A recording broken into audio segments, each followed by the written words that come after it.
Picture this. A senior Russian official steps into Tehran dressed in mourning, surrounded by the gravity of a state funeral. The cameras are rolling.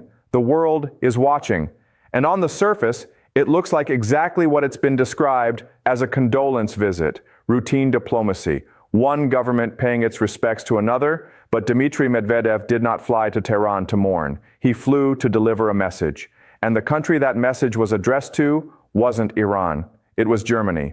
That single fact changes everything about how we should read this visit, because in the same trip, the same diplomatic window, Medvedev issued a pointed warning to Berlin about its military support for Ukraine, and separately defended Belarus's right to host Russian tactical nuclear weapons on its soil. Three seemingly unconnected threads: an Iranian funeral, a warning to Germany, a defense of Belarusian nuclear hosting. Different topics, different audiences.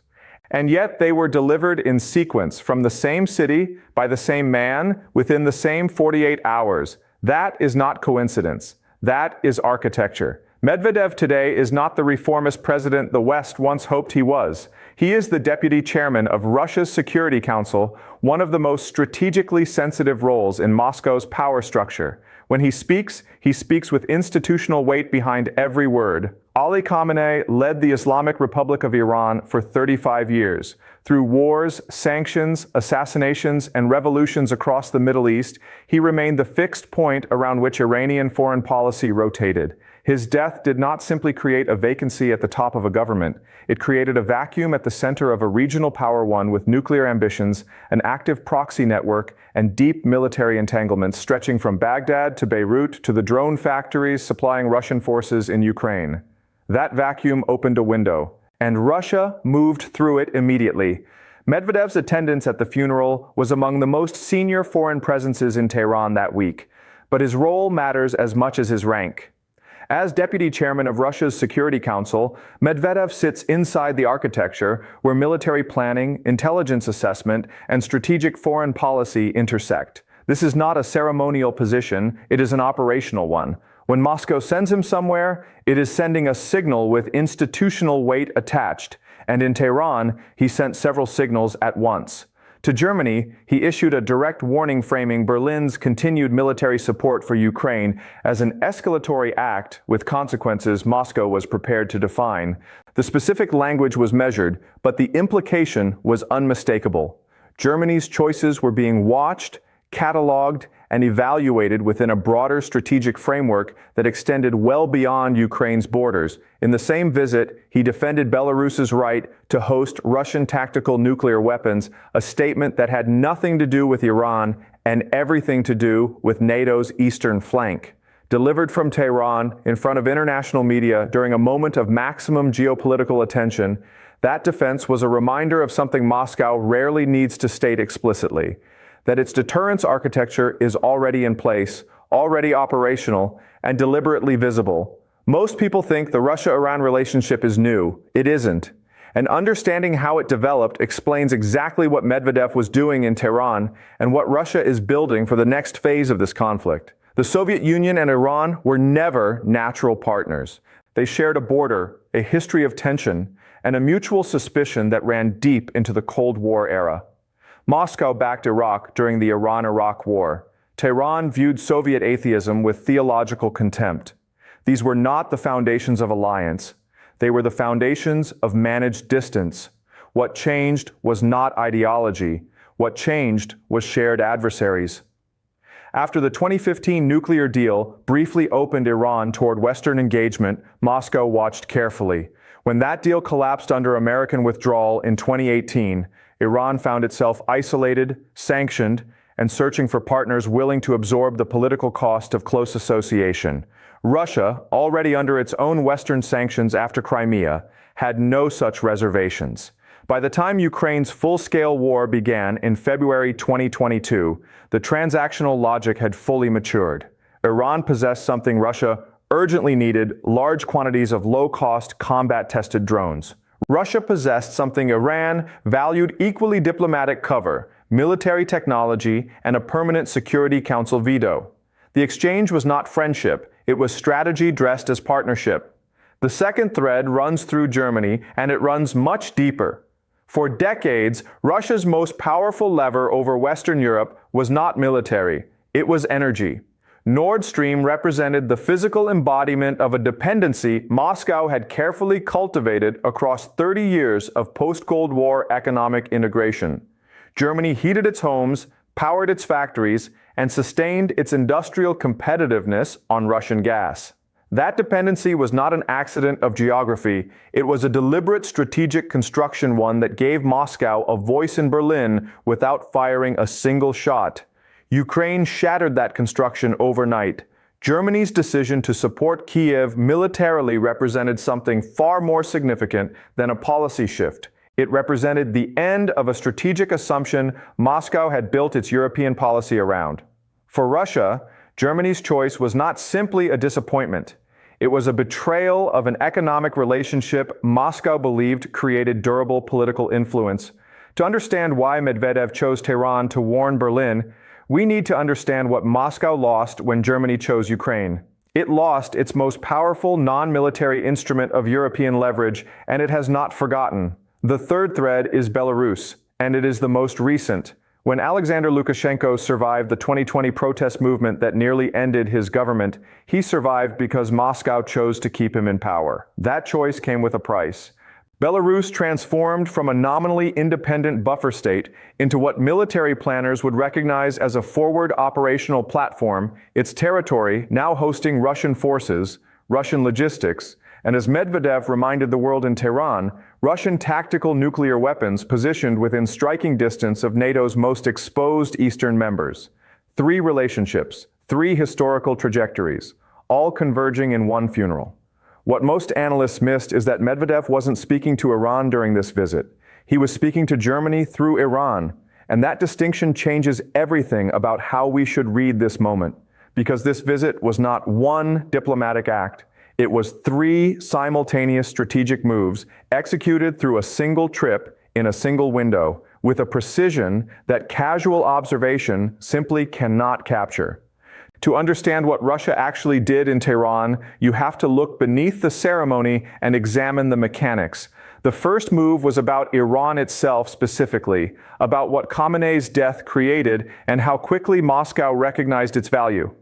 When a supreme leader dies after 35 years in power, the institution he leaves behind does not immediately stabilize. It negotiates. Factions compete. Priorities are reassessed. Foreign relationships are quietly reevaluated by whoever is ascending. This is the period of maximum institutional vulnerability, the window during which outside actors can either deepen their influence or lose ground to competitors moving faster. Russia has navigated these windows before. It understands that in the politics of succession, presence is not merely symbolic. Presence is a claim.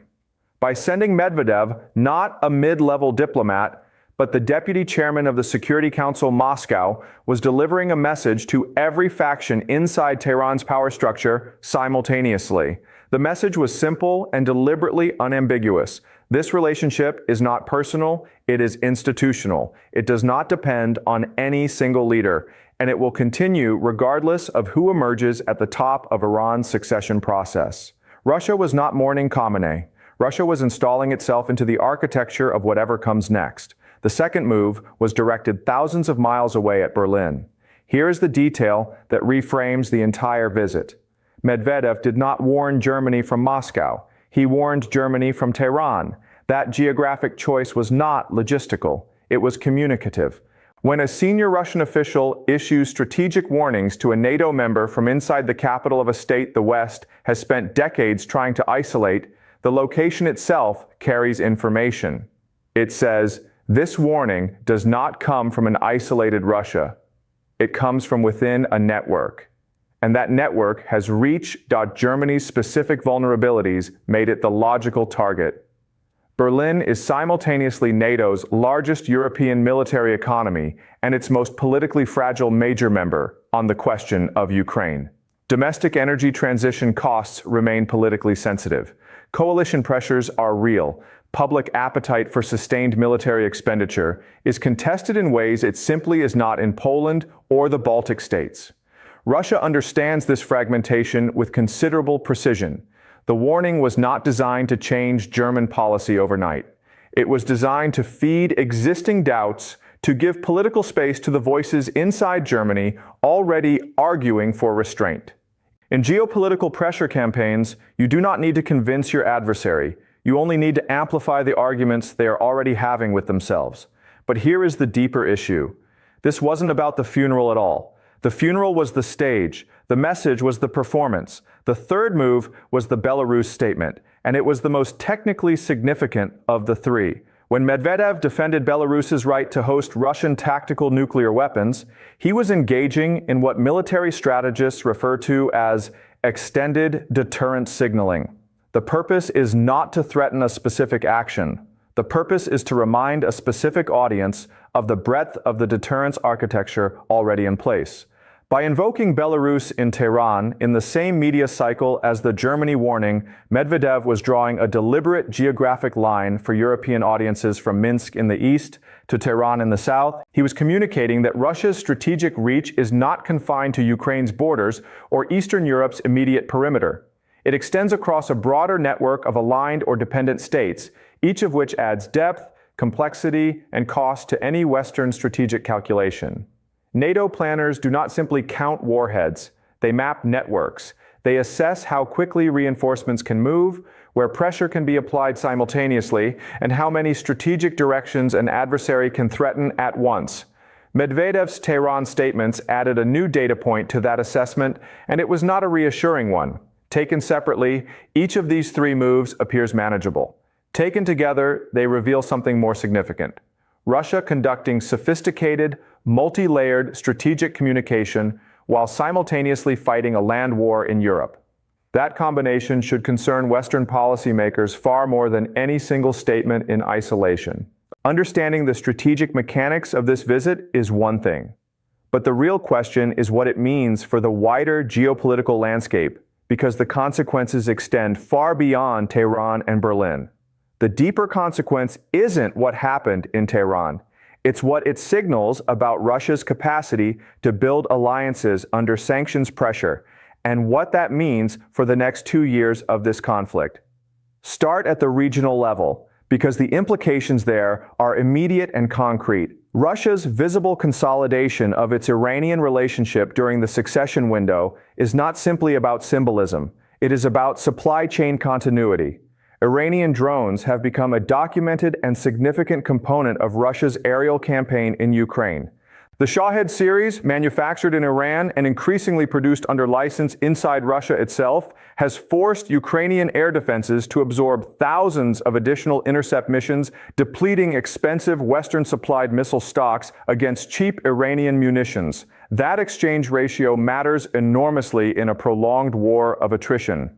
If Iran's succession produces a leadership that honors and deepens its existing military relationship with Moscow, that supply chain does not pause. It accelerates. Russia's Tehran visit was partly an insurance policy against disruption, a visible demonstration of relationship depth designed to outlast any single Iranian political transition. At the European level, the consequences are more subtle but strategically more significant. Germany is not simply another NATO member. It is the political and economic center of European Ukraine. Support the country whose sustained commitment most directly determines whether European solidarity holds over time. Russia understands this. The Germany-specific warning issued from Tehran was not a general statement about NATO. It was a precision instrument, calibrated to land inside an already divided German political conversation. Berlin faces genuine domestic pressures, energy transition costs that remain politically sensitive, a public debate about defense spending that has not fully resolved, and coalition dynamics that create space for voices advocating strategic restraint. Russian signaling does not need to change German policy. It only needs to widen the gap between what Germany's government commits to publicly and what it is willing to sustain politically over a multi-year horizon. This is where everything changes because Russia just demonstrated it can conduct strategic alliance diplomacy while simultaneously fighting a land war in Europe. At the global level, the signal extends well beyond Europe's borders. For nations across the global south, that have carefully avoided alignment in the Ukraine conflict, Moscow's visible resilience, its capacity to attend state funerals, issue strategic warnings, and consolidate partnerships across multiple regions while under unprecedented Western sanctions carries a specific message. It communicates that Western economic pressure has not isolated Russia in the way Washington and Brussels publicly claimed it would. That perception matters for future alignment decisions, future sanctions evasion networks, and future diplomatic coalitions at the United Nations. Assess the ledger honestly. Russia gains alliance depth and symbolic momentum at a moment when Western narratives predicted its strategic isolation. Iran gains international legitimacy and relationship continuity during its most vulnerable political transition in decades. Belarus gains renewed and public confirmation of Russian security guarantees. Against these gains, Germany loses strategic ambiguity, the comfortable space between commitment and restraint it has historically occupied. NATO faces a deterrence environment that is now measurably more complex, and the United States faces the persistent challenge of maintaining European cohesion at a moment when its own domestic political attention is pulled in competing directions. So where does this leave us? Russia doesn't need to win on the battlefield to achieve its strategic objectives in Europe. It only needs Germany to hesitate. And right now, Moscow believes it has found the pressure point. 4 realistic scenarios emerge from this moment. Each carries different consequences, and each is already being shaped by decisions happening now. The first scenario is accelerated European rearmament. In this path, Germany reads Medvedev's Tehran warning not as pressure to retreat, but as confirmation that restraint invites escalation. Berlin accelerates its rearmament program, deepens its NATO commitments, and closes the political space Russia has been carefully targeting. This is the outcome Moscow fears most, and the one its entire pressure campaign is architecturally designed to prevent. The indicator to watch here is Germany's defense budget trajectory over the next 18 months. If Berlin moves consistently toward its NATO spending commitments rather than negotiating exemptions and delays, this scenario becomes increasingly probable.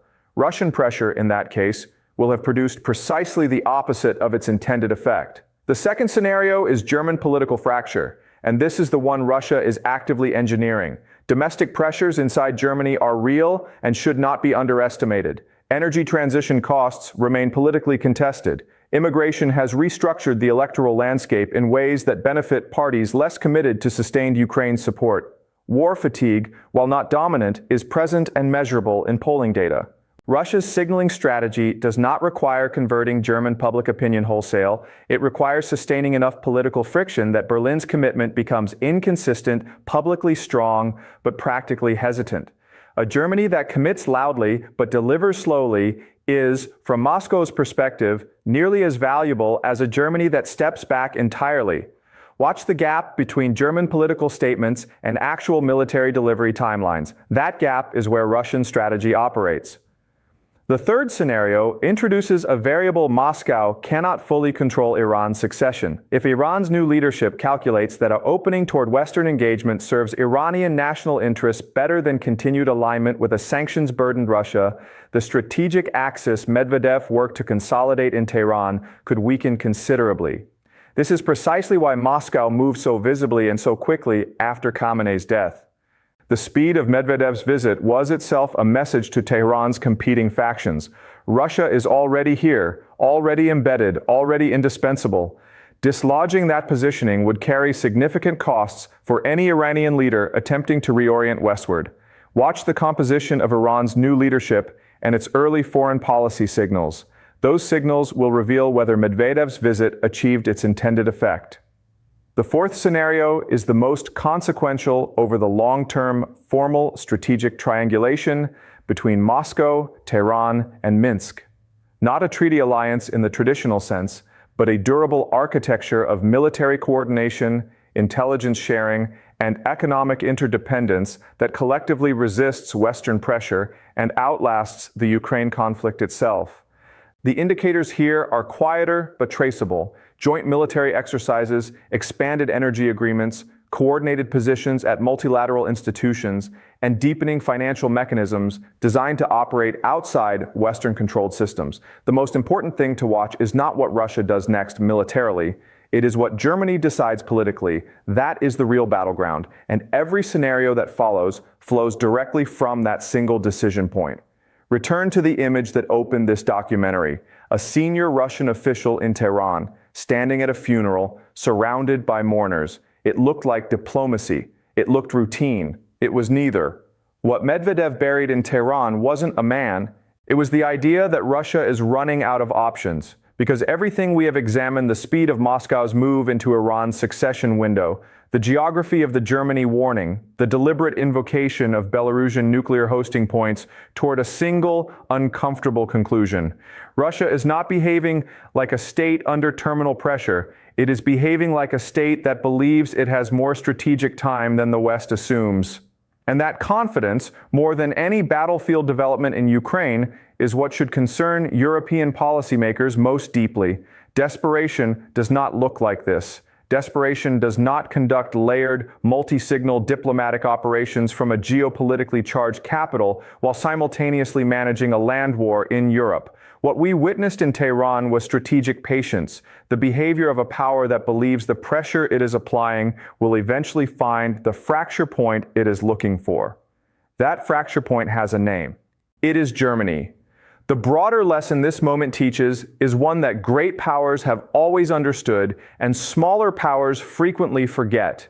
In geopolitics, the most consequential messages are rarely delivered through military action.